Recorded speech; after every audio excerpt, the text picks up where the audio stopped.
Tuhan, sembunyikan hamba-hambamu di balik salib-Mu.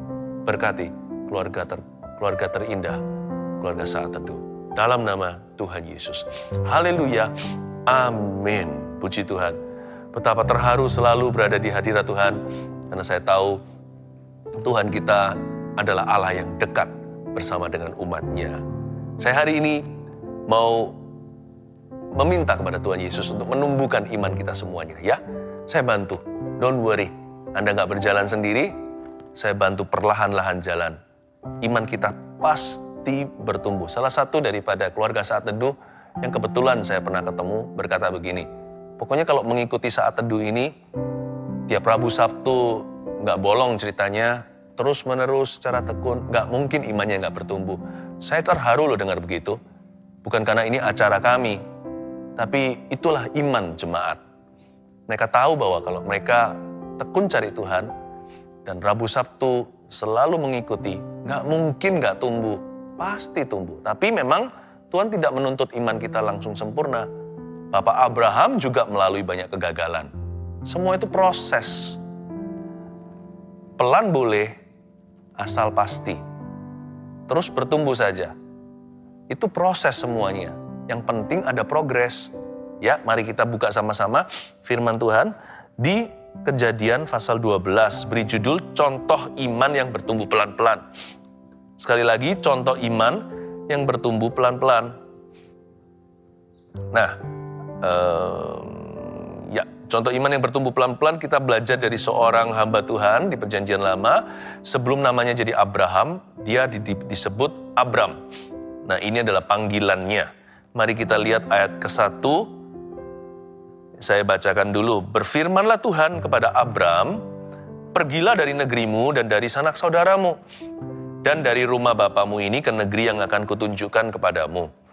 Aku akan membuat engkau menjadi bangsa yang besar, dan memberkati engkau serta membuat namamu masyhur, dan engkau akan menjadi berkat.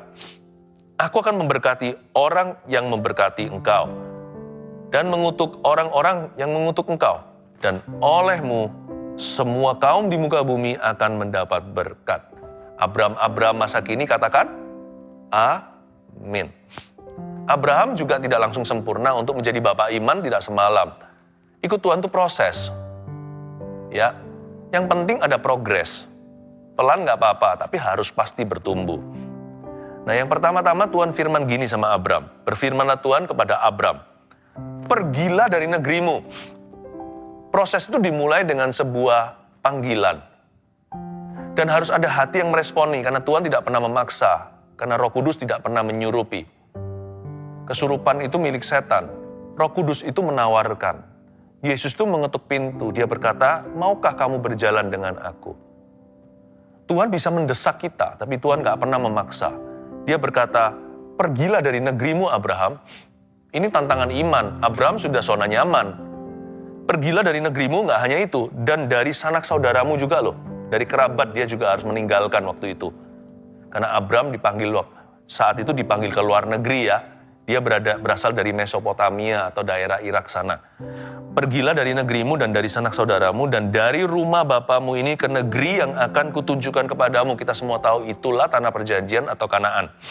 Bagi kita hari ini secara rohani di perjanjian baru, Tuhan memanggil kita kepada penggenapan janjinya. Tuhan punya janji dalam kehidupan setiap kita. Dan untuk kita mencapai janji itu, kita harus pergi meninggalkan sesuatu. Dosa contohnya kehidupan lama, kebiasaan buruk atau pergaulan yang salah. Harus. Karena untuk kita datang pada Tuhan, kita harus meninggalkan sesuatu di belakang. Gak bisa, karena hidup ini penuh godaan. Dunia ini selalu menarik kita jauh. Jadi kalau kita mau dekat sama Tuhan, kita harus jauhi sesuatu.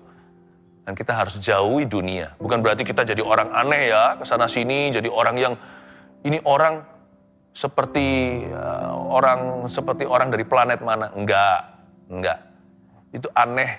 Itu orang kalau yang seperti itu, hanyalah tampilan luarnya bisa-bisanya cari perhatian. Tuhan suruh kita beda karakternya. Apa saja yang Tuhan ingin kita beda, disebutkan di ayat pertama. Berfirmanlah Tuhan kepada Abram, pergilah dari negerimu. Nomor 1, Tuhan mau kita beda dari budaya negeri kita. Tuhan panggil kita keluar dari negeri kita. Setiap bangsa negara itu pasti punya culture tertentu, dan itu ada asal-usulnya dari Menara Babel. Sebelum dunia satu bahasa itu dibagi berbagai logat, lalu kebudayaan masing-masing, kebudayaan itu ada bagusnya, ada jeleknya. Dan Tuhan mau kita tidak menjadi serupa dengan dunia yang ada di sekeliling kita. Asia beda dengan Eropa. Ada kebiasaan-kebiasaan sendiri. Orang Eropa nggak percaya yang mistis-mistis gitu contohnya. Ya, mungkin yang seperti gaib-gaib gitu lebih banyak di Asia. Tapi di situ mereka mendewakan akal budinya. Mereka merasa bahwa Tuhan nggak ada. Jadi setiap benua itu ada kumatnya sendiri. Masing-masing ada kejatuhan Adam. Setiap kebudayaan ada akar dosa di dalamnya. Dan Tuhan suruh Abram keluar dari Mesopotamia. Abram itu berada di daerah Arab. Tuhan bilang sama dia, kamu harus beda kalau kamu mau jadi hambaku. Kalau kamu mau jadi orangku. Ini bukan bicara soal jadi pendeta loh ya. Abraham bukan pendeta, Abraham itu pengusaha.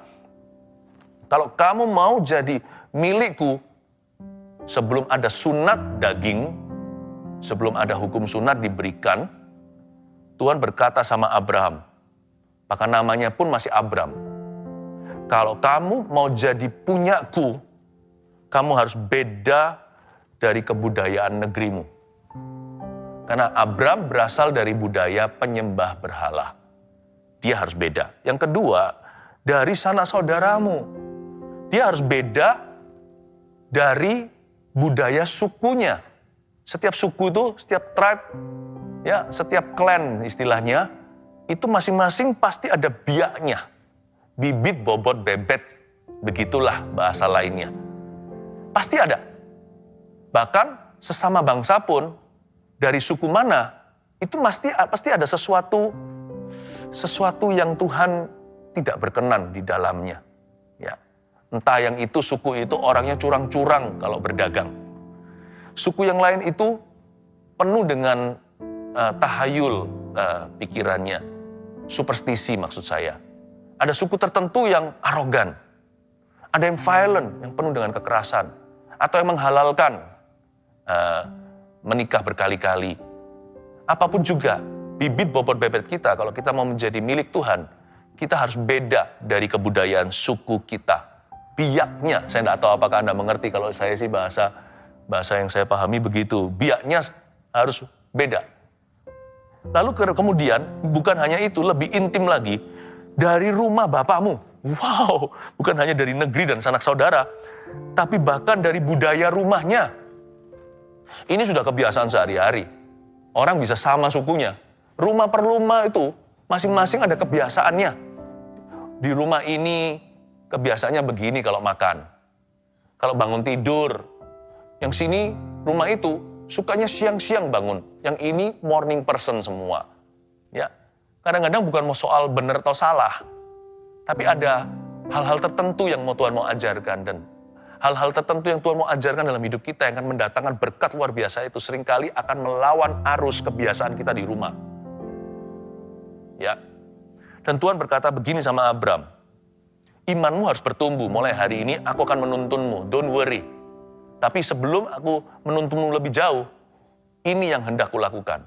Atau inilah yang menjadi kehendakku. Aku ingin engkau ya Abram menjadi beda dari budaya negerimu, budaya sukumu, dan budayamu di rumah. Engkau akan menjadi milik pusaka Allah. Wow, ini luar biasa loh. Inilah sunat hati sesungguhnya. Sebelum mereka ada sunat jasmani, hukum itu diturunkan. Sebenarnya itu hanyalah lambang. Inilah sebenarnya transformasi hati. Tuhan kehendaki. Ini iman Abraham mulai tumbuh pelan-pelan. Bukan berarti langsung sempurna. Dia langsung jadi father of faith atau bapak iman. Ya enggak. Dia mengalami berbagai macam kegagalan. Yang paling ternama apa? Hagar. Masih ada lagi loh.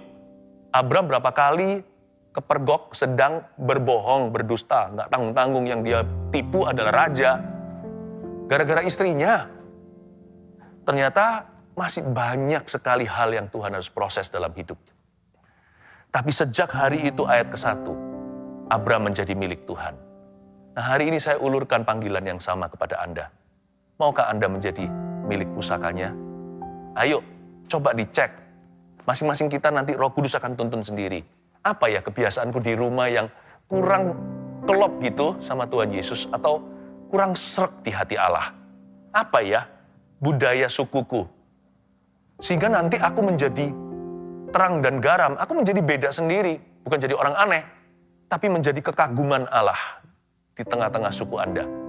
Semua sukunya itu begini, tapi orang ini beda. Siapa dia? Orang akhirnya mengerti. Anda bukan hanya dari suku tertentu, Anda juga adalah warga negara kerajaan sorga. Itu yang terutama. Dan Anda menjadi saksi hidup. Apa ya kira-kira ya bibit bobot bebet saya yang harus diubah sama Tuhan? Kalau masuk hadirat Tuhan jangan tanggung.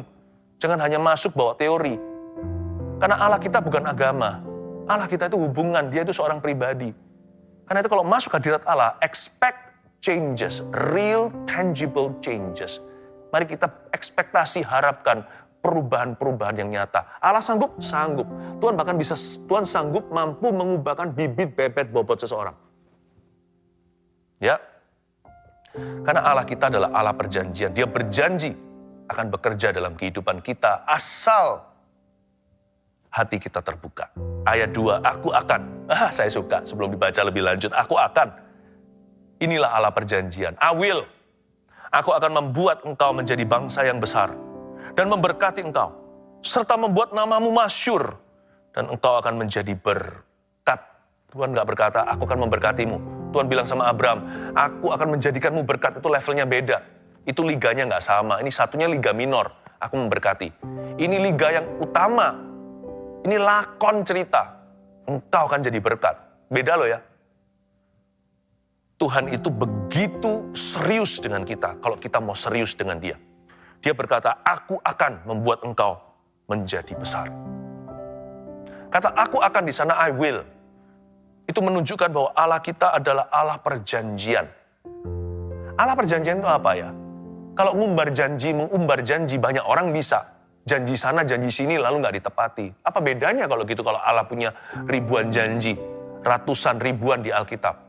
Yang membuat beda adalah Allah bukan berjanji atas dasar sumpah kepada apa. Kita kan suka sumpah sana, sumpah sini. Sumpah demi bintang, demi langit, demi bulan. Padahal kita nggak menciptakan itu. Allah itu yanya adalah ya, tidaknya adalah tidak. Tuhan kita adalah ya dan amin. Tuhan kalau bilang A ya A, Tuhan kalau bilang B ya B. Karena Tuhan tidak pernah berdusta. Yang membuat janji Tuhan itu istimewa adalah karena dia menggantungkan seluruh janji itu pada kepribadiannya. Pada karakternya tidak pernah berubah. Aku akan. Sebelum kata akan, ada kata aku. Percayalah. Kalau seumpamanya kita kerja di sebuah restoran. Lalu ada satu orang konglomerat lagi makan. Lalu dia bayar, lalu dia lupa kasih tipsnya. Dia pergi. Dia berkata, don't worry, aku akan kembali kasih kamu tips. Kemarin aku lupa. Jangan khawatir. Dia nggak akan lupa. Karena terlalu besar sekali gengsi yang dipertaruhkan oleh dia. Masa tips kecil untuk Anda dan saya, dia berani untuk tipu? Nggak mungkin itu. Kenapa? Karena dia di liga yang berbeda. Kita itu nggak ada apa-apanya. Kalau Allah berjanji sama kita, Tuhan itu pasti tepati. Karena kemuliaannya terlalu besar untuk dipertaruhkan demi tidak menepati janji.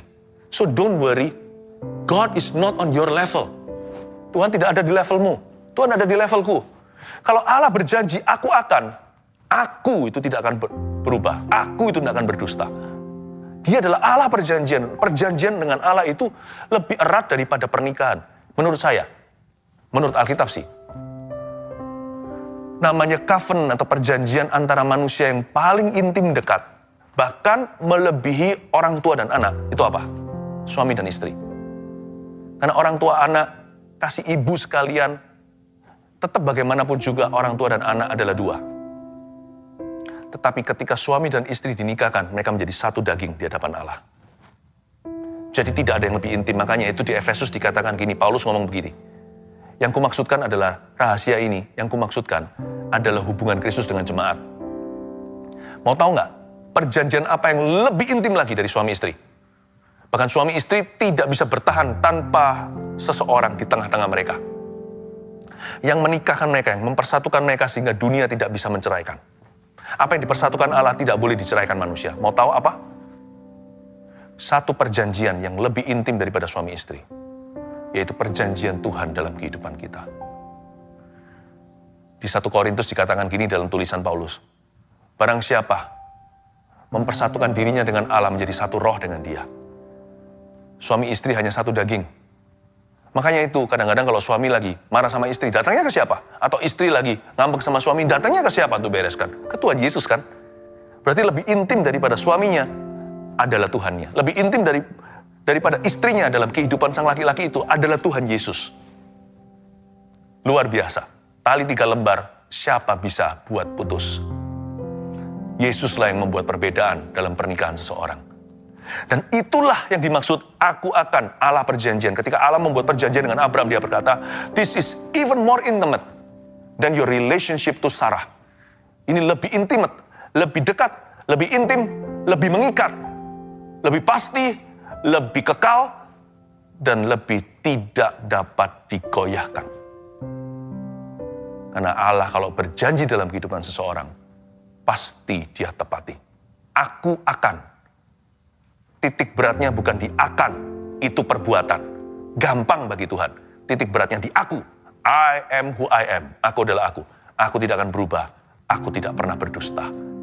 If you want to put your trust in God's word, kalau kita mau menaruh percaya pada janji Tuhan, taruh percaya pada Tuhannya dulu. Sebelum pada janjinya. Dia konglomerat. Raja di atas segala raja. Tuhan di atas segala Tuhan. Konglomerat di atas segala konglomerat.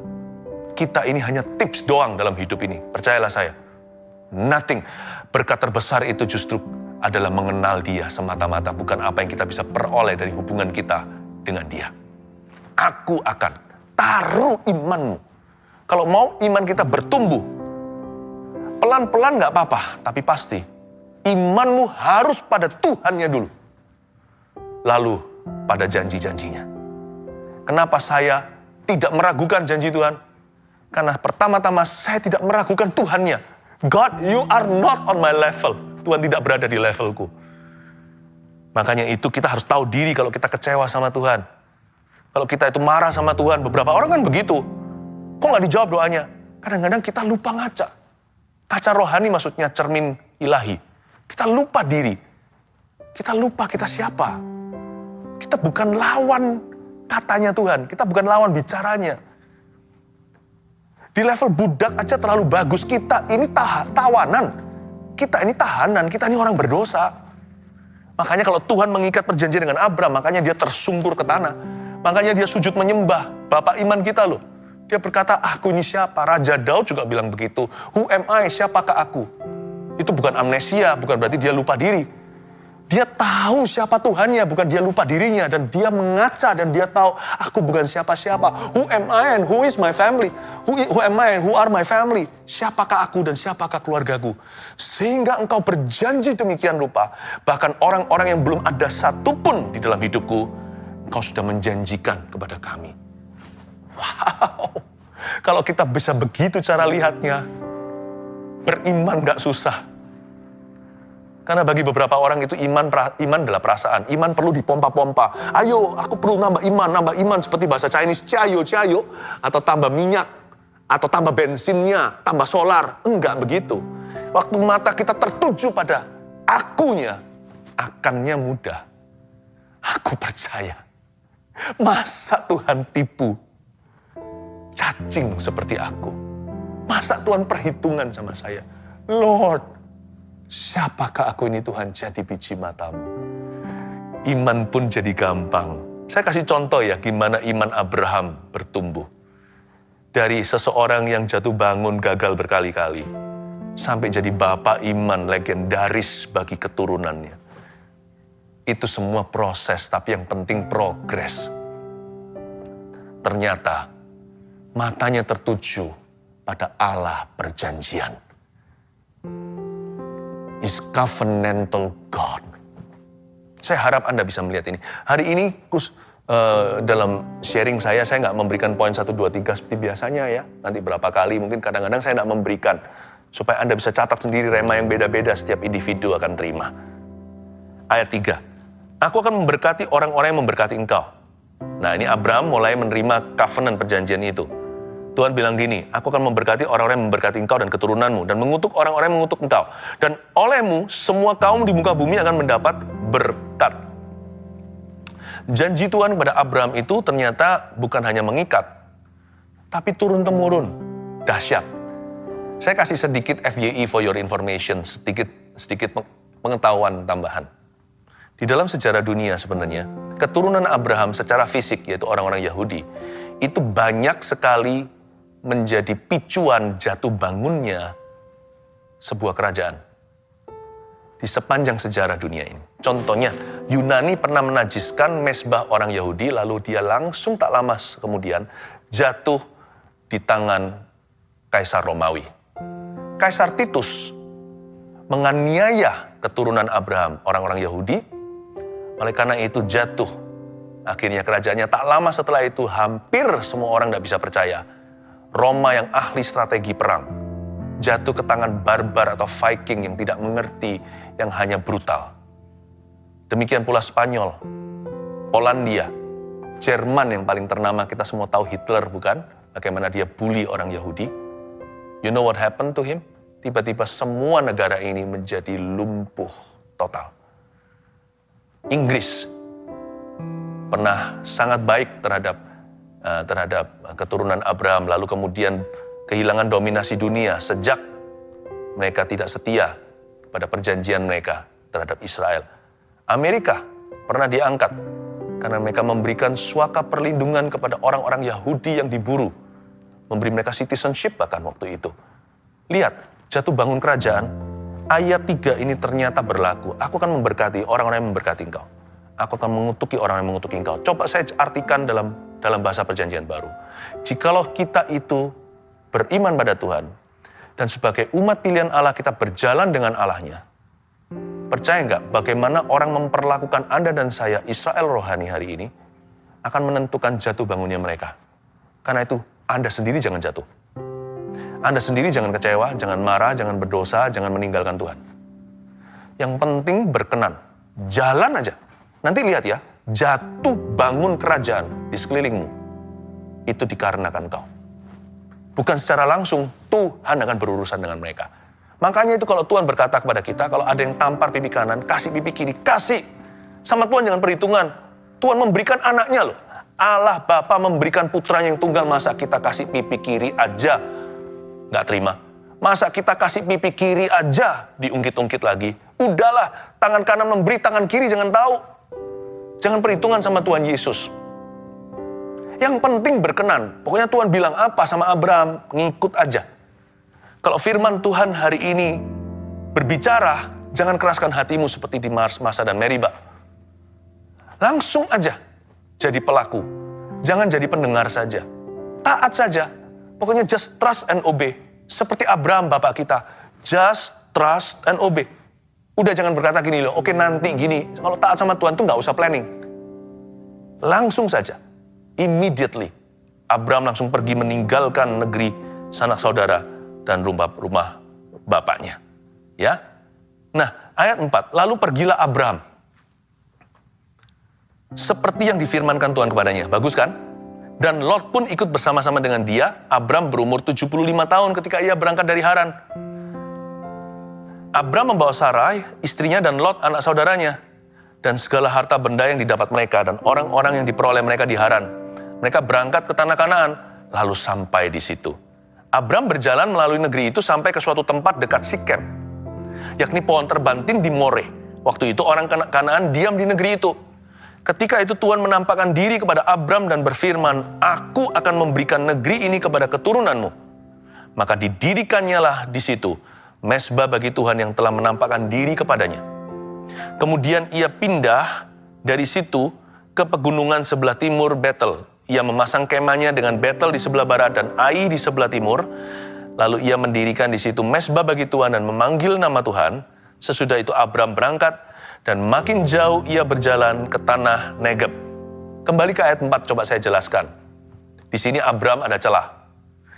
Kayak begini ya, bukan saya senang kalau seseorang itu bercela, tapi bagi saya itu sebuah encouragement atau dorongan iman. Kalau dia harus belajar, saya nggak merasa bersalah kalau saya harus belajar dari kesalahan saya. Yang penting belajar. Saya tunjukkan ya celahnya Abram di mana dalam dia bertumbuh dalam iman. Lalu pergilah Abram ayat 4 seperti yang difirmankan Tuhan kepadanya. Nurutkan sama ayat 1, Abram, pergilah dari negerimu. Tapi ternyata dia juga bisa setengah-setengah. Saya ulang lagi, lalu pergilah Abram seperti yang difirmankan Tuhan kepadanya, dan Lot pun ikut bersama-sama dengan dia. Ini yang saya sebut partial obedience. Banyak orang Kristen, anak Tuhan, hidup dalam kompromi iman. Ingatlah, Tuhan tidak pernah order telur setengah matang. Tuhan minta buah yang tidak masam, tapi buah yang matang di pohonnya. Jangan kasih Tuhan barang setengah matang atau setengah mentah. Bukan itu yang Tuhan minta. Half of anything is nothing. Setengah apapun itu berarti tiada satu pun. Lalu pergilah Abram seperti yang difirmankan Tuhan. So far so good. Tapi dia bawa Lot.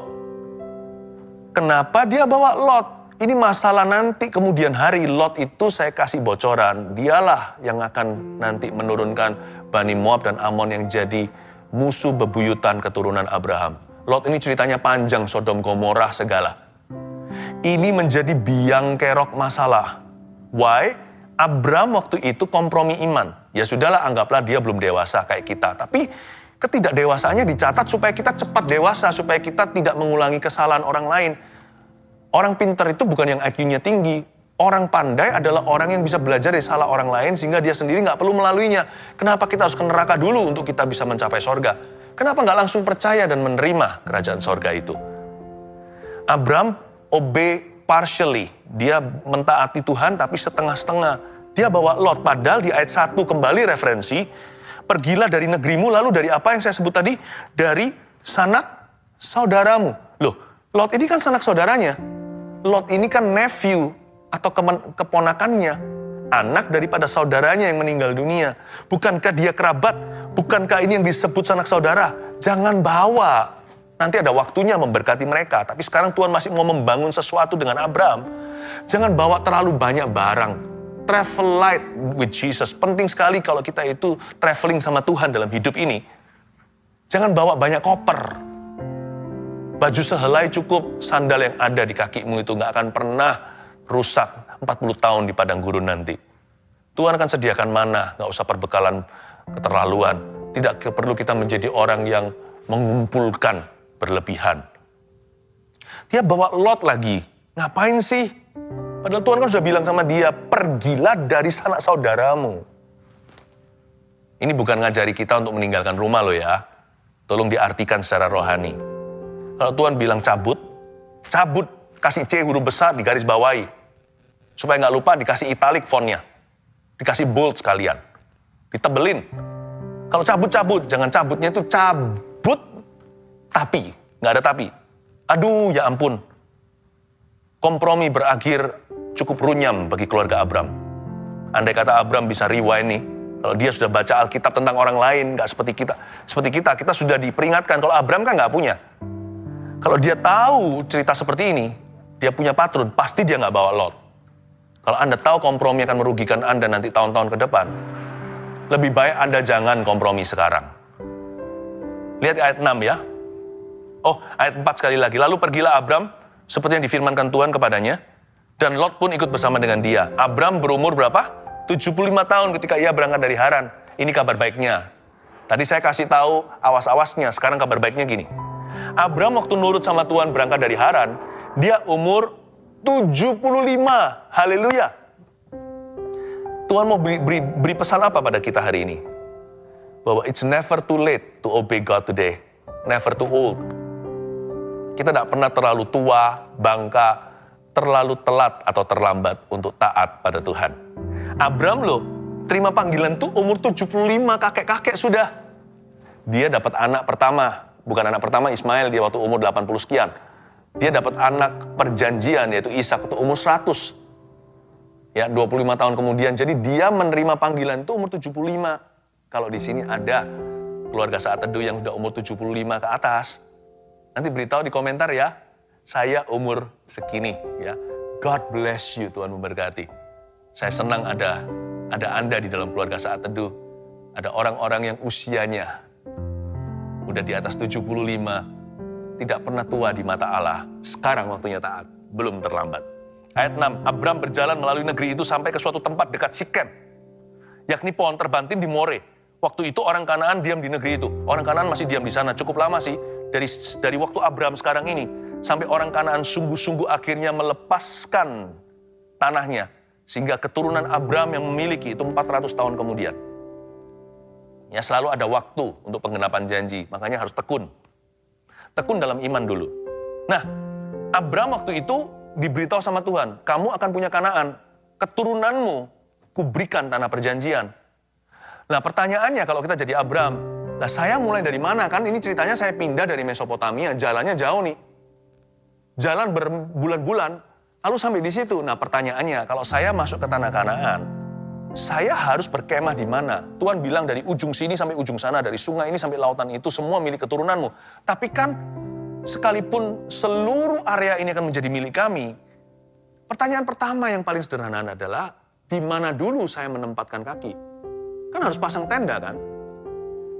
Saya tunjukkan, Abram memilih Sikem. Ini ada arti signifikan bagus buat kita. Sikem itu artinya shoulders, artinya pundak. Sikem adalah sebuah kota di Kanaan yang persis berada di tengah dan persis juga berada di tengah antara dua pegunungan. Abram pilih langsung ke tengah-tengah tanah perjanjian. When you don't know where to begin, it's good to begin at the center of God's will. Kalau kita nggak tahu, kita harus mulai dari apa? Ada banyak hal kan masih ambigu. Banyak hal kan masih harus direnungkan, pikirkan, apalagi nggak tertulis di Alkitab. Secara langsung kita kan harus cari tahu kehendak Tuhan. Hal-hal yang misterius masihan, nggak apa-apa kasih waktu. Tapi hal-hal yang sudah nyata, mulai dulu dengan poros kehendak Allah. Mengampuni, mengasihi, melayani, berdoa, jauhi dosa, jauhi nafsu, lari dari nafsu. Hal-hal itu kan simple to know. Semua orang tahu, anak sekolah minggu pun mengerti akan hal itu. Selalu mulai di tengah-tengah kehendak Allah. It's never wrong, tidak pernah salah untuk memulai dari poros kehendaknya. Kalau ditanya apakah saya tahu semua kehendak Allah dalam hidup saya jujur berkata tidak. Saya tidak tahu semua. Tapi kalau sekarang langsung saya ditodong, Pastor Philip, tahu nggak apa yang menjadi poros kehendak Allah dalam hidup saya? Saya langsung bisa jawab hari ini. Salah satunya melayani Anda. Langsung saya nggak perlu tanya Tuhan lagi, saya tahu. Saya tahu langsung, hidup kekudusan. Bukan hidup dalam hawa nafsu. Udah langsung di luar kepala saya tahu. Setia kepada pasangan. Mengasihi bukan membenci, langsung saya tahu. Always begin with what you know. Selalu mulai dengan apa yang Anda sudah tahu. Selalu mulai dengan apa yang sudah Anda kenali sebagai poros kehendak Allah dalam hidupmu. Langsung dari firman. Itulah arti Sikem. Abram nggak mulai di pinggiran, di daerah-daerah abu-abu. Di sini nggak ya, pasang kompas, lihat. Timur, barat, enggak. Dia langsung mulai, oke Tuhan, aku akan mulai right in the middle. Langsung di tengah-tengah. Saya kasih informasi tambahan, Sikem ini ada 4Y yang luar biasa. Nanti ya, tempat di mana Abram mulai. Di situ nanti Yakub, cucunya, menggali sumur.